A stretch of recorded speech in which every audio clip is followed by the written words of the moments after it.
Thiruvananthapuram എംപിയും Congress working committee മെമ്പറുമായ Sasi തരൂരിന് എത്ര നാൾ ഇനി കോൺഗ്രസിൽ തുടരാൻ സാധിക്കും?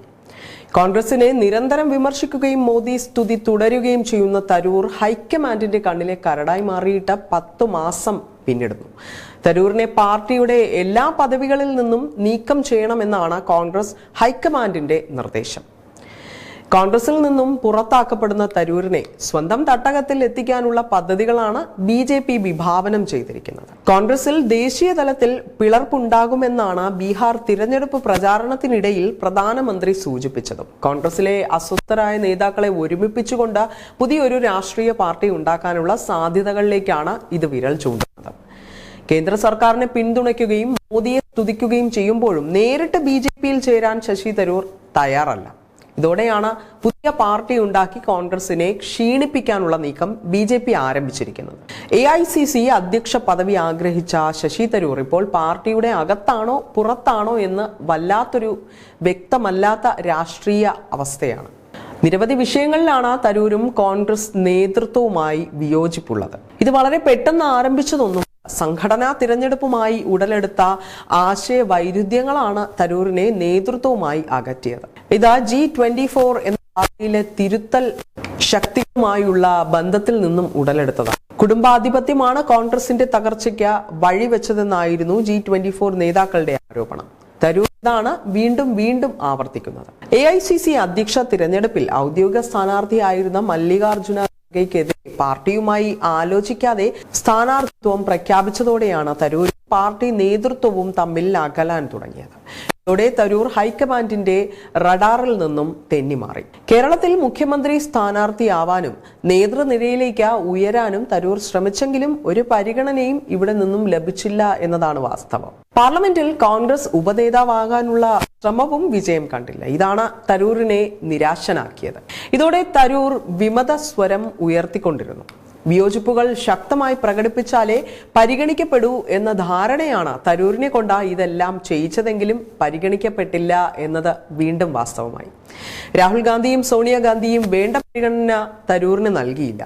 ഏപ്രിൽ 22-ന് നടന്ന പാകിസ്ഥാൻ ഭീകരർ നടത്തിയ പഹൽഗാം ആക്രമണവും പട്ടാളം പാക് ഭീകരർക്കെതിരെ നടത്തിയ ഓപ്പറേഷൻ സിന്ദൂറും ഭരണകക്ഷിയായ BJPയും പ്രതിപക്ഷ കക്ഷിയായ കോൺഗ്രസും തമ്മിൽ കടുത്ത രാഷ്ട്രീയ പോരിന് വഴിയൊരുക്കിയപ്പോൾ തരൂർ പാർട്ടിയെ വെട്ടിലാക്കി രംഗത്ത് വന്നു. ഇത് BJPയിലേക്കുള്ള എളുപ്പ വഴിയായി മാറുകയാണിപ്പോൾ. രാജ്യത്തെ സാധാരണ പൗരന്മാർക്ക് സംരക്ഷണം നൽകുന്നതിൽ കേന്ദ്ര സർക്കാർ പരാജയപ്പെട്ടു എന്നായിരുന്നു കോൺഗ്രസിന്റെ ആരോപണം. കോൺഗ്രസിന്റെ നിലപാടുകളിൽ നിന്നും വിരുദ്ധമായൊരു നിലപാടാണ് ശശി തരൂർ പാർട്ടിയിലും പുറത്തും സ്വീകരിച്ചിരുന്നത്. ഇത് BJPക്ക് വലിയ പിടിവള്ളിയായി. കോൺഗ്രസ് വർക്കിംഗ് കമ്മിറ്റി അംഗമായ ശശി തരൂർ പഹൽഗാം ആക്രമണവുമായി ബന്ധപ്പെട്ട സർക്കാർ സ്വീകരിച്ച നിലപാടിന് പിന്നീട് തുടർച്ചയായി മോദി സ്തുതിയുമായി തരൂർ കളം നിറയ്ക്കുകയായിരുന്നു. ഇത് കോൺഗ്രസ് നേതൃത്വത്തെ കൂടുതൽ പ്രതിസന്ധിയിലാക്കി. സർക്കാർ രൂപീകരിക്കുന്ന ഇത്തരം സമയങ്ങളിൽ അംഗമാകണമെങ്കിൽ അത് പാർട്ടിയുടെ ശുപാർശ ആവശ്യമാണ്. എന്നാൽ കോൺഗ്രസ് നിർദ്ദേശിക്കാതെയാണ് കോൺഗ്രസ് നേതാവും MPയുമായ ശശി തരൂരിനെ സമിതിയിൽ അംഗമാക്കിയതും വിദേശ രാജ്യങ്ങളിലേക്ക് സർക്കാർ നയങ്ങൾ വിശദീകരിക്കുന്നതിനായി ചുമതല ഏൽപ്പിക്കുകയും അതോടുകൂടി തരൂരിന്റെ നിലപാടിൽ കോൺഗ്രസ് സംശയം പ്രകടിപ്പിച്ചിരുന്നു. രാജ്യമാണ് വലുതെന്നും താൻ രാജ്യത്തിന്റെ ക്ഷേമത്തിനാണ് മുൻഗണന നൽകുന്നതെന്നുമായിരുന്നു തരൂരിന്റെ വിശദീകരണം. ഇതിനെതിരെ കടുത്ത വിയോജിപ്പാണ് ഹൈക്കമാൻഡ് പ്രകടിപ്പിച്ചത്. ഇതോടെയാണ് തരൂർ കോൺഗ്രസിൽ നിന്നും പുറത്തേക്ക് പോകുന്നുവെന്ന വാർത്തകൾക്ക് കൂടുതൽ സ്ഥിരതയുണ്ടാക്കിയത്. പിന്നീട് തരൂർ കോൺഗ്രസിനെ വെട്ടിലാക്കുന്ന നിരവധി നിലപാടുകൾ എടുത്തു. തരൂരിന്റെ ലേഖനങ്ങളും അഭിമുഖങ്ങളും കോൺഗ്രസിനെ പിടിച്ചുലച്ചു. പാർട്ടി അംഗമെന്ന നിലയിൽ പാലിക്കേണ്ട യാതൊരു അച്ചടക്കവും പാലിക്കാൻ ശശി തരൂർ തയ്യാറായില്ലെന്ന് മാത്രമല്ല നേതൃത്വത്തെ തുടർച്ചയായി വെല്ലുവിളിച്ച് രംഗത്തെത്തുകയും ചെയ്തു. തരൂറിന്റെ ലേഖനങ്ങളും അഭിമുഖങ്ങളും കോൺഗ്രസിനെ പിടിച്ചുലച്ചു. പാർട്ടി അംഗമെന്ന നിലയിൽ പാലിക്കേണ്ട യാതൊരു അച്ചടക്കവും പാലിക്കാൻ ശശി തരൂർ തയ്യാറായില്ല എന്ന് മാത്രമല്ല നേതൃത്വത്തെ തുടർച്ചയായി വെല്ലുവിളിച്ച് രംഗത്തെത്തുകയും ചെയ്തു. മോദി സ്തുതിയും കോൺഗ്രസ് വിരുദ്ധ നിലപാടും ആവർത്തിച്ചുകൊണ്ടിരുന്ന തരൂർ നേതൃത്വത്തിന് വലിയ തലവേദനയായി മാറി. എന്നാൽ പാർട്ടിയിൽ നിന്നും അച്ചടക്ക നടപടി സ്വീകരിച്ച് പുറത്താക്കിയാൽ രക്തസാക്ഷി പരിവേഷം ഉണ്ടാകുമെന്നാണ് കോൺഗ്രസ് നേതാക്കൾ കരുതുന്നത്. ഇത് തരൂറിന് ഗുണകരമാകും. ശശി തരൂർ BJPയിൽ ചേരാനുള്ള സാധ്യത കോൺഗ്രസ് തള്ളുകയാണ്. എന്നാൽ കേരളത്തിൽ തിരഞ്ഞെടുപ്പ് കാലമായതുകൊണ്ട് തന്നെ തരൂരിനെതിരെ പാർട്ടിയിൽ നിന്നും പുറത്താക്കൽ പോലുള്ള കടുത്ത നടപടികളിലേക്ക് പോകരുതെന്നാണ് AICC ജനറൽ സെക്രട്ടറി KC വേണുഗോപാലിന്റെ നിലപാട്. തരൂറിനെ പാർട്ടിയിൽ നിന്നും പുറത്താക്കിയാൽ അദ്ദേഹം BJPയുടെ സഹായത്തോടെ പുതിയ പാർട്ടി രൂപീകരിക്കാൻ സാധ്യതയുണ്ടെന്നും ഇത് UDFന് തിരിച്ചടിയാകും എന്നുമാണ് KC വേണുഗോപാലിന്റെ വാദം.